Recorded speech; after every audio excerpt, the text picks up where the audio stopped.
Why can't I say the N word? From So You Want to Talk About Race by Ijeoma Oluo. The first time I was called an N word, I was 11. My mother had a business trip for a week, and as a single mom, had to find a place to put my brother Aham and I. We were sent to her friend Liz's house in the town of Gold Bar, about 2 hours' drive from our apartment. We were excited for the visit. Gold Bar, a small town nestled in the mountains, was drastically different from our depressing apartment complex surrounded by strip malls. This was a rare chance for us to climb rocks and wade in a river. Liz and her husband's house was a large log cabin with floor-to-ceiling windows looking out on tall trees. Our windows just looked out on other apartments. When we arrived at the house, Aham and I said goodbye to our mom, plopped our bags on the floor, and set out exploring with Liz's kids, Amy and Nick. Outside of the typical annoyances of being guests in someone's house, the first few days were glorious. We scaled giant rock faces, which I'm sure to my now adult eye would only look about 10 feet tall. We built stick forts. We played hide and seek and pretended that we were the last people on Earth. At night, I'd climb into a sleeping bag on Amy's bedroom floor and we'd giggle about boys. The weekend came to a close, and Monday morning, Liz suggested that we walk Nick and Amy to the school bus. Aham and I were both pretty excited about this. Maybe we'd make more friends and we'd all play together after school. We walked down the gravel road and waited together at the next street. When the bus pulled up, we waved goodbye to Nick and Amy and eagerly looked in the bus windows at the other kids as Nick and Amy made their way to the bus. Some of the windows were down in the warm morning. "Look!" one of the kids shouted. "Look! N-words!" It took me a second to realize what had just been said. I'd only heard that word said in movies by hateful Southerners and slave owners.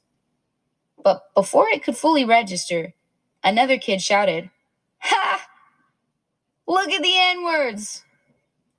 Within seconds, before Nick and Amy had even climbed on the bus, there was a loud group of kids laughing and shouting at us at the back windows. "N-words! N-words!" The words hit like buckets of cold water. I tried not to shake. I looked at Nick and Amy.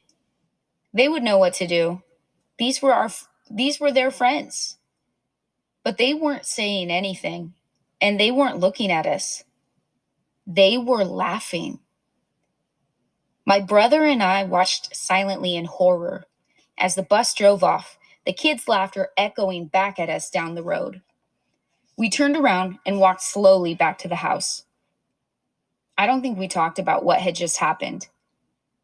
We didn't have the words to describe our first encounter with such hate. The next morning, as Nick and Amy put their backpacks on, Aham and I stayed put at the table. "Aren't you going to walk them to the bus?" Liz asked, when it became apparent that we weren't moving. My brother shook his head and quietly said, "No, we don't want to." We hadn't discussed this, but Aham knew that I felt the same. Liz looked at her kids briefly and then at us. "Why?" she demanded. Aham looked at her and then at Nick and Amy. "Just don't," he said and shrugged. Liz was instantly angry. "Oh, you think you're too good for us?" she sneered. My brother and I both shook our heads. There was nothing we could say. We couldn't say in front of Nick and Amy, "The kids called us N-words and your children laughed." So we just sat silently, and I tried not to cry. "Your mom sure has spoiled you," she muttered. "Ungrateful little," she muttered. "Go to school, kids," she snapped and then left the room. We didn't know what to do. All we knew was that we had obviously done something very wrong. For the rest of the week, we were afraid to leave the house. This town was not safe. What if we ran into those kids who hated us, those kids who shouted the same words that the Klan members on TV had said as they lynched people who looked like us? We didn't want to be out in the woods. We didn't want to go out on the river. We wanted to go home to our dingy apartment complex where no one called us N-word, where nobody laughed at our blackness. But we couldn't go home, and our fear of the strangers outside had forced us to stay inside with a woman who now vehemently disliked us.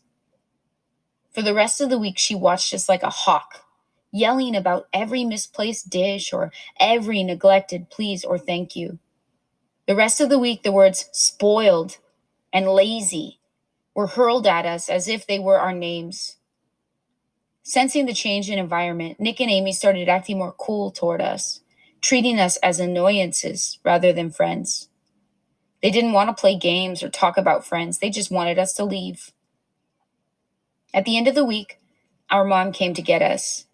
We silently packed our things into the car and waved goodbye at Liz and her family. On the way home, Mom told us about her business trip. It had been a great trip, hard work, but exciting. And her job had never sent her away before. This was as close to a vacation as she was going to get. Aham and I listened to our mom talk about her trip and silently agreed to not tell her about how our week had gone. Our mom didn't get a lot of trips away, and she didn't have very many friends. We didn't want to cause any more trouble.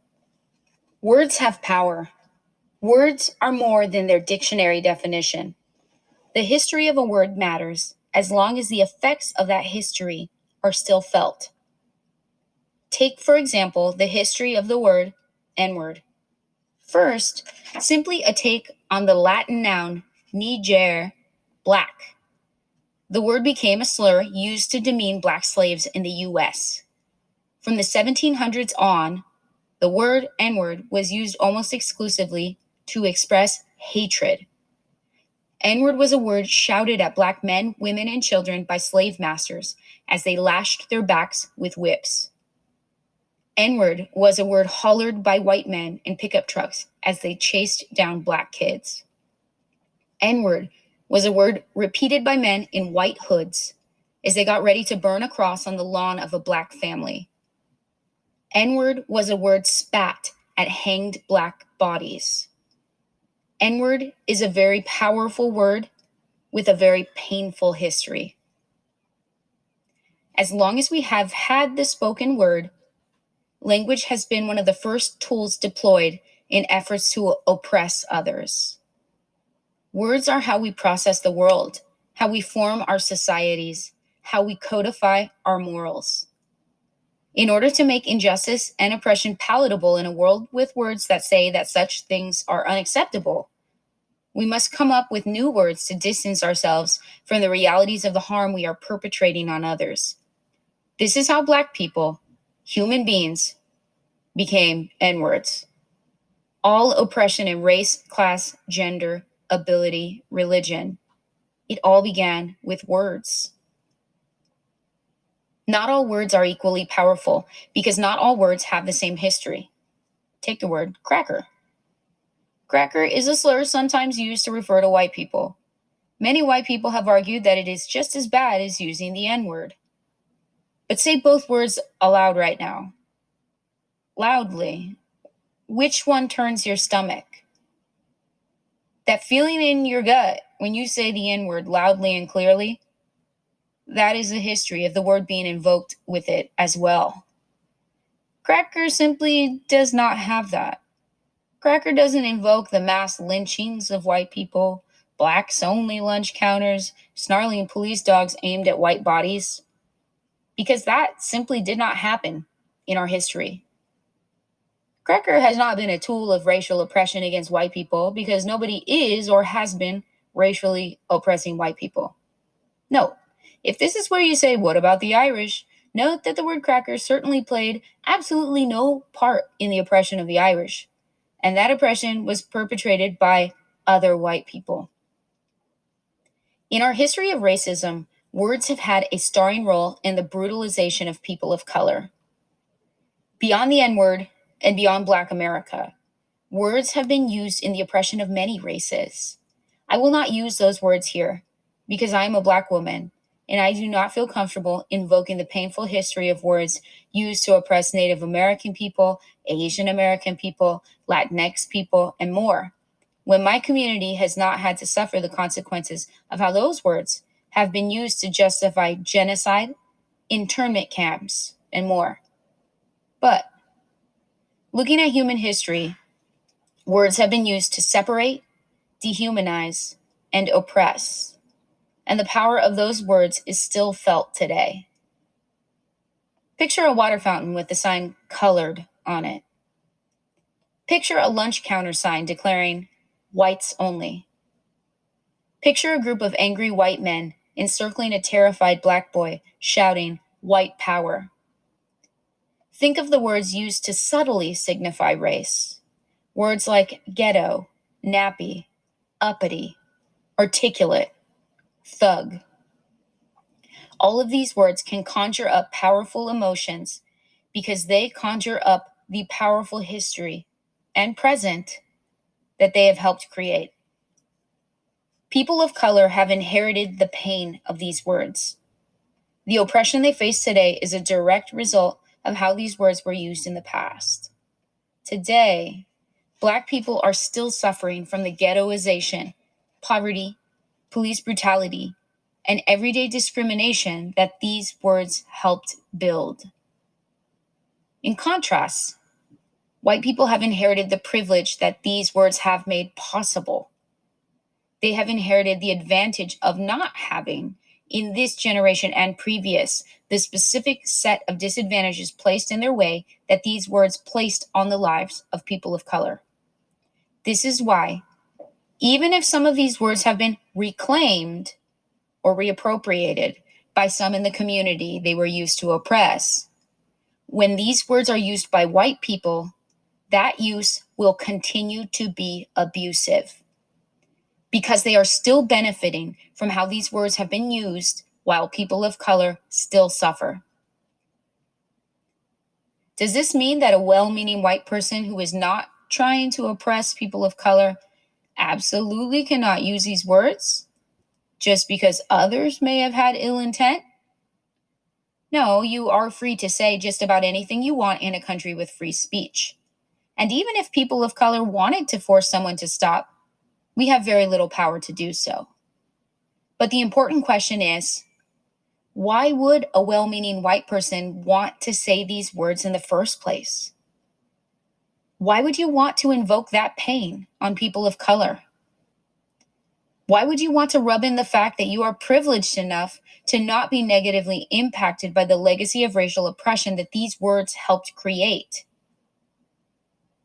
A lot of people want to skip ahead to the finish line of racial harmony, past all this unpleasantness to a place where all wounds are healed and the past is laid to rest.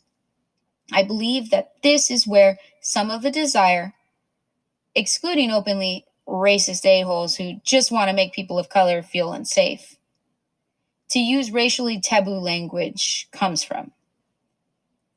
But words only lose their power when first the impact of those words are no longer felt, not the other way around. I'll say it again. Words only lose their power when first the impact of those words are no longer felt, not the other way around. We live in a world where the impacts of systemic racism are still threatening the lives of countless people of color today. Yes, this does mean that people of color can freely say some words that white people cannot without risking scorn or condemnation. That may seem very unfair to some, maybe even to you, but it is fair. It is completely fair that a word used to help create and maintain the oppression of others for your benefit would not be able to be used by you without invoking that oppression, while people of color who have never had the power to oppress with those words would be able to use them without invoking that same oppression. The real unfairness lies in the oppression and inequality that these words helped create and maintain. Just get over it, some people say, as if the pain of racial oppression is a switch you can just turn off. You can't get over something that is still happening, which is why Black Americans can't get over slavery or Jim Crow. It may be quite a while, likely past all our lifetimes, before white people will be able to say the N-word without harming Black people. So yes, the fact that people of color can say words that white people can't is an example of injustice, but it's not injustice against white people.